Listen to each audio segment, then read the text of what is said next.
Hey, yeah, how's it going? Yeah, this is just a quick reading of The Devil's Hoof by Jonathan Barry. Yeah, I really enjoyed the book. It was really great.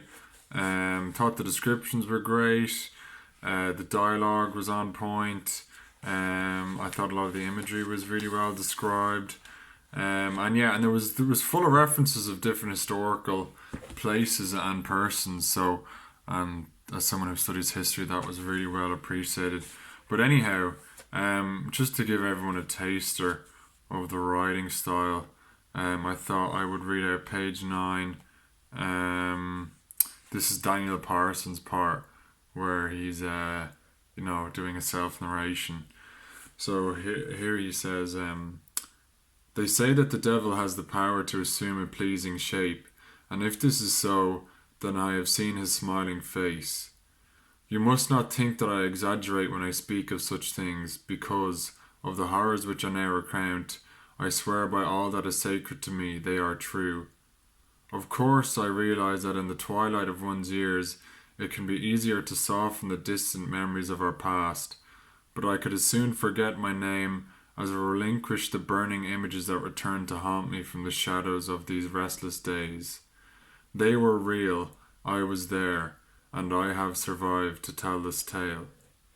My name is Daniel Parsons, and I must consider myself lucky to have enjoyed a privileged childhood where I grew up in the quiet village of Knutsford in the county of Cheshire in my native England. My father had amassed a considerable fortune, most of which he inherited from my grandfather's land speculations in Ireland at the close of the 17th century. Of the customs of Ireland I knew precious little, and of its people lesser still, but my father was keen to regale me in my childhood with the countless adventures of my grandparents' struggles to work the Celtic landscape for their own gain. He relished the chance to tell me of the wild Irish or wood kerns, who my grandfather insisted had still lived in Ireland's forests when he was alive, where they waited in hiding to attack the English invaders. Endless stories of pitched battles between the Irish pikemen and the English cavalry were often the talk of our parlour on many a cold winter's evening. So yeah, that's page 9 and 10, or a little bit of page 10.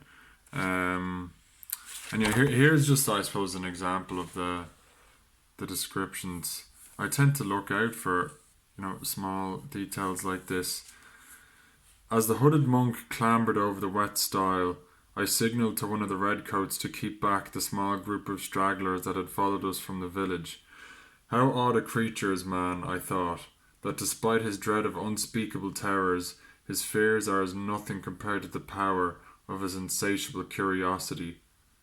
Clearing the wall, we found ourselves amongst a cluster of overgrown headstones, where moss and lichen clung deep within the cracks and crevices of the carvings. With the passage of time, these noble broken slabs had fallen forward, and grass and briars now hid their melancholy forms. An avenue of ancient yew trees hung above them, casting deep shadows along a neglected pathway, as the clerics' robes moved swiftly along their verges. Here and there large mounds of masonry retained the outlines of broken sepulchres, where arch and pillar still gave semblance to their former statures. A Celtic cross of spiral design sat atop several of these hallowed vaults. Sadly, some of their entrances had been smashed or pulled away, revealing large holes leading downwards into the catacombs. So yeah, that's a little quick reading. Yeah, I really enjoyed the book. I like to get things paperback. One second. I prefer to get things paperback. I don't have a Kindle. But yeah, what I really appreciated about this was the font. It was actually it was super easy to read. Like, I have another book here, J.P. Mallory, Origins of the Irish, and that is a pain in the arse, excuse my Irish slang, to read. Like, look how small that is. If you were to compare it to this, I really don't know why they make books with this small a font. It makes it a real pain in the evening to read. So yeah, this was a really enjoyable read.